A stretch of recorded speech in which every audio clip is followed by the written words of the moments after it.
3章12到30节。好，我们请弟兄姊妹先从12节到15节就好。12节到15节用齐声的方式，我们一起来。到了天亮，犹太人同谋起誓，说若不先杀保罗，就不吃不喝。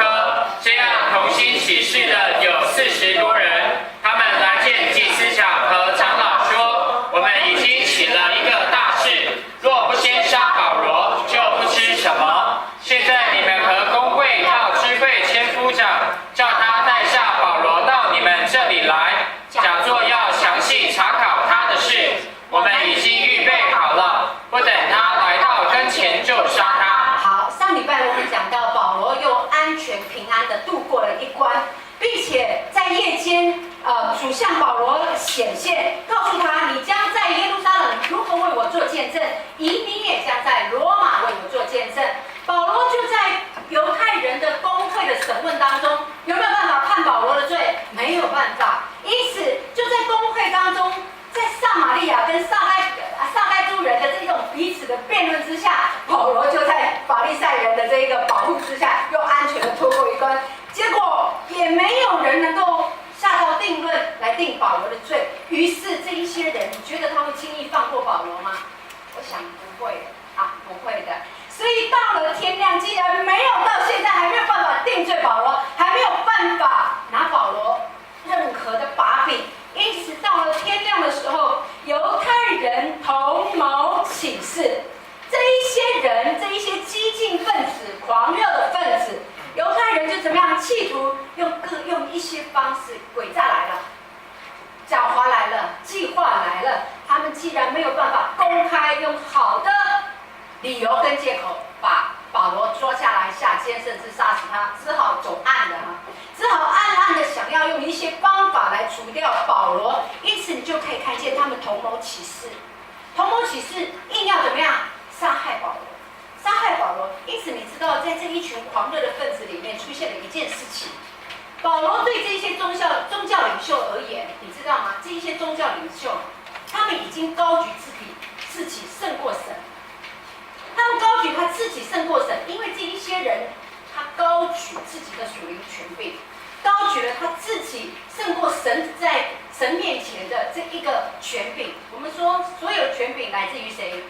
神赋予这一个人权柄。但是他们既然这样子，为什么他们要杀掉保罗？其实真的很简单的。保罗一直高举神，但是这一个人一直高举着他们自己的名。他们说。在保罗的身上看不见他对他的尊重，因为在保罗的身上里面不断的去诉说神的荣耀、神的权柄，你知道吗？在我们信仰的过程当中，我发现有一些弟兄姊妹有一件需要很注意的事情。很多时候我们会遵从一些大牧者、一些行神迹的人，很多人会有这一个属灵的偶像，你知道吗？我们高举这些这一个人多大的牧者，他是被神所使用的，我们都把所有的眼目放在这一个人身上，这是非常大的错误。即使是彼得，即使是保罗，他们都是神赋予权柄能力，他们才有办法行神迹的。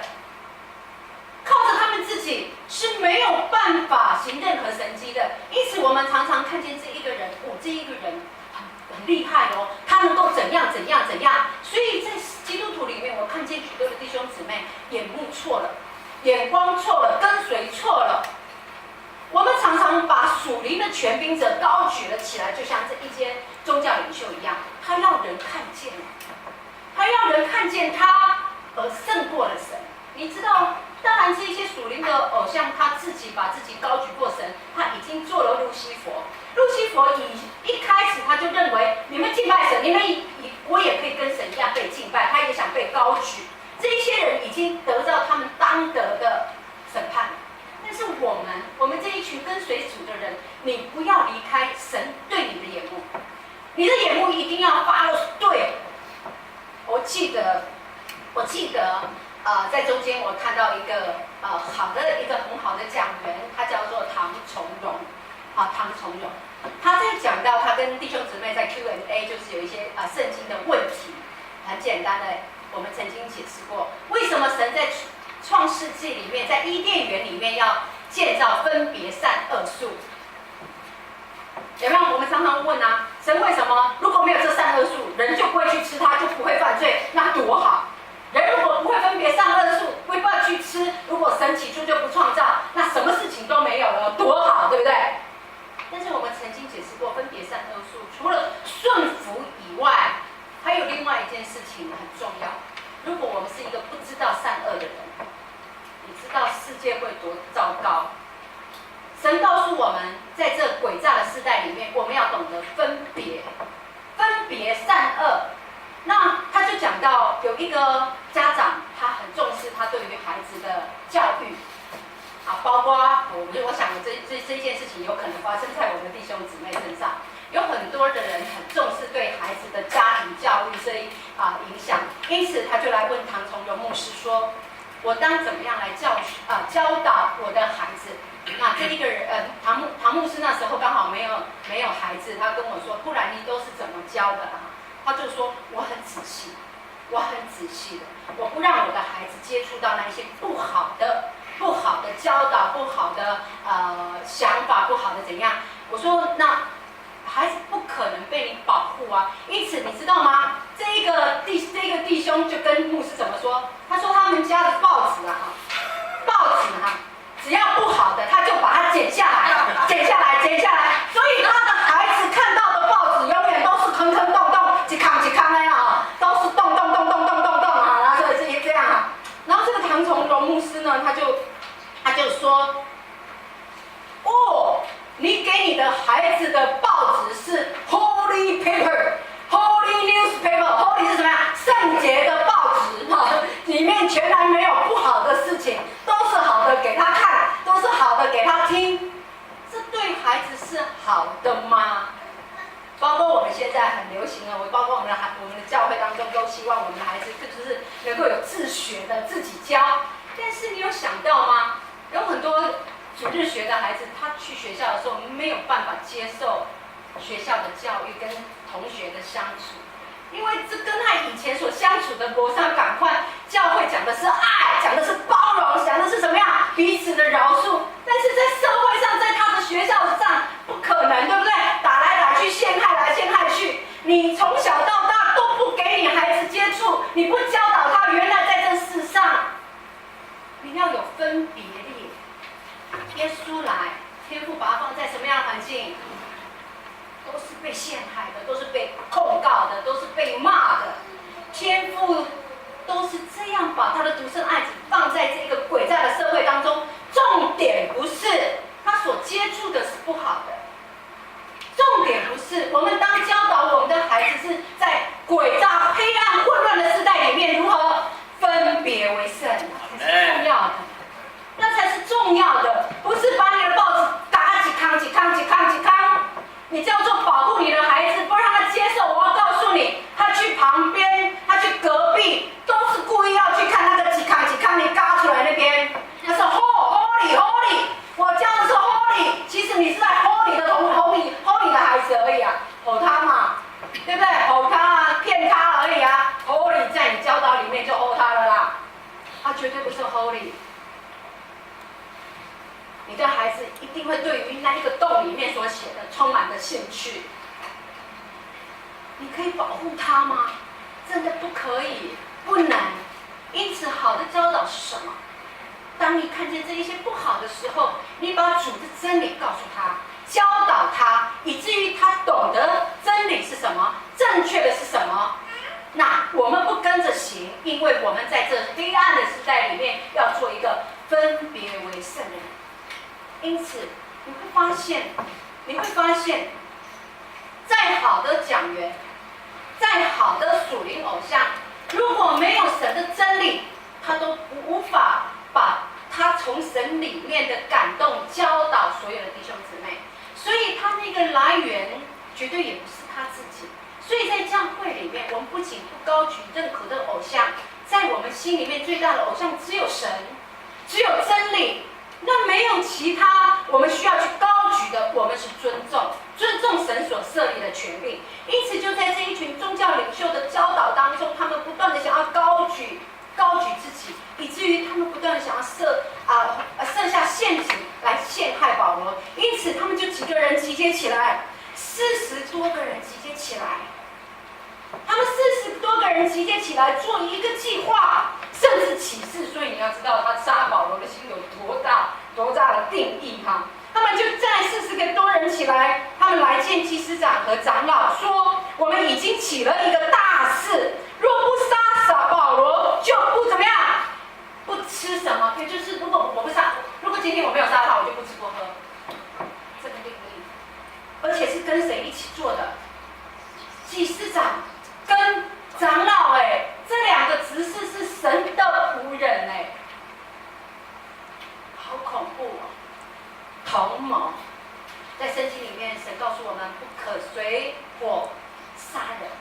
这一些人，当我们随火作假，当我们随火的时候，你要知道你的目的到底是什么。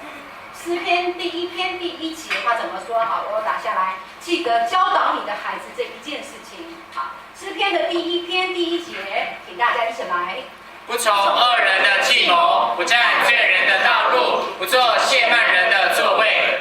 教导你的孩子，一定教导这一件事情，不再去捡你的报纸了哈，不再做各样的拦阻你孩子去接受这些错误的这一些资讯，而是你该如何教导他。他说不从恶人的计谋，也就是有人在设计计谋是不好的，不从恶人，也就不跟从他。不管是你再好的朋友，甚至会因为你不跟从而跟你划清关系，我们都不跟从。你当让你的孩子知道，神是我们的审判者。不管你的朋友理不理你，不管他有多大的威胁，我就是不跟从他恶意的计谋。再来，不占罪人的道路是什么意思？不占，也就是我不伫立在当中。不伫立在当中，这是一条不好的道路，我不伫立在当中。因为你伫立，你就会受影响；你伫立，你就会跟随着怎么样走不好的道路，你知道吗？为什么一群人在一起，原本只有一个吸毒，原本只有一个抽烟，只有一个喝酒，为什么变成一挂？你不要小看那个影响力，这是一个不好的道路。这一群人是随火的，从40个人，一开始是40个人吗？我想不是，2、3个起义开始抓这一个，开始诱惑这一个，开始就这样同伙起来，因为很容易受影响。在孩子在思想当中，甚至在我们现在，如果你的意志如果不坚定，还是很容易受影响的，包括很容易心怀恶意的，很容易抵抗听的，耳根子软的，这一些人都很容易受到怎么样诱惑引动，我们就一起来做这一件事情，这是很糟糕的。所以你要教导你的孩子，不伫立在罪人的道路，多伫立1分钟都有事情。慢慢被同化，慢慢被影响以至于小错没关系，做一下，再来你会看见你的孩子开始要杀人放火了。接下来他说，不做亵慢人的座位。请你打开你的周报你在小组里面你要记得分享第3篇，你在这一件事情上，是否你也曾经跟人随伙同谋做一些不好的事情？不做亵慢人的座位。首先我们要说，什么是亵慢？什么是亵慢？我们说是亵渎，好像是讲一些不好的话。其实在箴言里面有特别解释，亵慢是什么？亵慢它是代表一个人心骄气傲。心骄气傲，有没有？弯刀就大地弯刀就有钱，然后心骄气傲，我很厉害，我很能干。神告诉我们，不做亵慢人的座位，也就是不久留，不跟这一个人坐在一起，甚至不跟这一个人交朋友，因为你跟一个心骄气傲的人，绝对你没有最骄傲，也有第2骄傲的啦，对不对？跟他座位也代表你要跟他做朋友，这种朋友可以交吗？骄傲的人，他所影响的多多少少也是受到影响，对不对？他追求名利，追求声望，我们慢慢的也会跟着怎样？哇，什么米人的朋友呢？我某米人的什么什么呢？对不对？就像耶稣的门徒也常常说，我是耶稣的门徒啊，还要坐他的两边嘞，对不对？心焦气傲的人，你要小心，别让你的孩子，如果你知道这个同学这个孩子很骄傲，你就开始跟他说，神不喜欢我们心焦气傲。好，别人吃牛排，有人一定要吃台塑，为什么不可以吃罗宾顿？那你常常跟这一些骄傲的人、自大的人，甚至喜欢提花的人在一起，会不会受影响？会。我记得我的客人有一个孩子，他从小就给他的孩子穿1/2的衣服，然后这个孩子渐渐长大了，他竟然说没有1/2的衣服我不要穿。请问1/2的衣服最大做到几岁？啊，没衣服穿，对不对？之后就换什么 Nike 啊、Puma 啊，什么黑天的都买钱哦。从小就已经让他怎么样，成为一个这样子虚荣的人。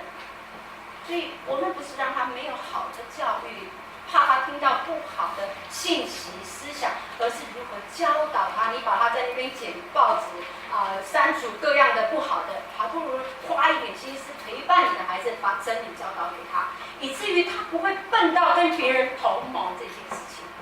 同谋是神最不喜欢的一件事情啊！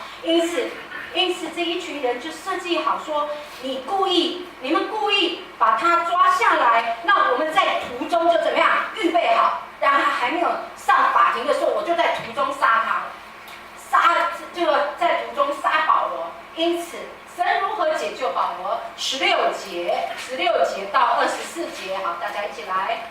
保罗的外甥听见他们设下埋伏，就来到营楼里告诉保罗。保罗请一个百夫长来说：“你领这少年人去见千夫长，他有事告诉他。”于是把他领去见千夫长，说：“被囚的保罗请我到他那里，求我领这少年人来见你，他有事告诉你。”千夫长就拉着他的手走到一旁，私下问他说：“你有什么事告诉我呢？”他说：“犹太人已经约定，要求你明天带下保罗到公会里去，讲作要详细查问他的事。你切不要随从他们，因为他们有40多人。门徒已经起誓说，若不先杀保罗，就不吃不喝。现在预备好了，只等你应允。”于是千夫长打发少年人走，嘱咐他说：“不要告诉人你将这事报给我了。”千夫长便叫了2个百夫长来说：“预备步兵200，马兵70，长枪手200，今夜亥初往该撒利亚去，也要预备牲口，叫保罗骑上，护送到巡抚腓利都那里。”好，保罗就在他们同谋设计讲的这一些话的时候，被保罗的外甥听见了。有很多时候，因为那时候很多人我们都会小看孩子我们会认为孩子是很容易被轻忽的。其实很多父母常常藏私房钱会让孩子知道，结果露你馅的应该也都是你的孩子。我看见宝宝藏私房钱，太大的交际饭。我看见我妈妈买了什么样的东西藏在那里面。我们常常让忽略了孩子是有聪明有智慧的所以保罗外甥听见有人这样计划要陷害他的叔叔或舅舅这样子，那他就怎么样？他就赶紧去告诉他保罗。保罗的外甥听见他们设下埋伏，就来到营楼告诉保罗。保罗一听，哇，赶快，请一个百夫长来，然后领着他的外甥去见千夫长，把他所听到的一切事情都告诉千夫长，看看千夫长要怎么办。因此，保罗在这一个他的性命就在外甥的手上，有了一个很重要的一个角色，你知道吗？所以他就听见这样子，然后赶快保罗就透过百夫长带着这个孩子又去见了千夫长。那千夫长一看见这个孩子，他告诉他：“我有话告诉你因此19节，千夫长就拉着这个外甥的手走到一旁，私下问他说：“你有什么事情要告诉我呢？”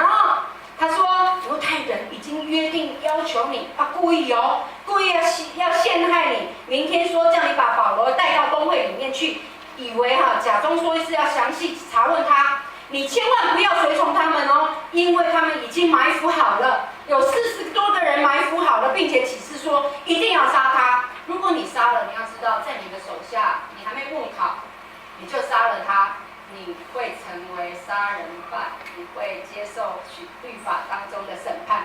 于是千夫长听起来不对哦，不对了，开始设计要保护保罗，因此他把他保护，而且他说叫了很多他预备，因为千夫长可以管1000个兵嘛，就预备步兵200兵，然后70，然后长枪手怎么样200，就这样子护送保罗。保罗这一生他脱离很多人的手，现在最荣耀，被这么多人护送哈。本来是一个阶下囚，竟然在这么多人的护送底下，逼君王他说君王出现可能也没那么多人，今天真多人，然后就这样子在千夫长的手中被护送到巡抚腓利斯的手中去了因此你知道吗？千夫长还做了一件事情，是25节到30节的，他不只是送他去，还写书告诉他这一个人是没有什么罪的好，25节，请大家一起念到30节。千夫长又写了文书，大略说：格老丢吕西亚，请巡抚腓利斯大人安。这人被犹太人拿住，将要杀害。我得知他是罗马人，就带兵丁下去救他出来。因要知道他们告诉他的缘故，我就带他下到他们的公会去，便知是因他们律法的辩论，并没有什么该死该绑的罪名。后来有人把要害他的计谋告诉我，我就立时解他到你那里去，又吩咐告他的人在你面前告他。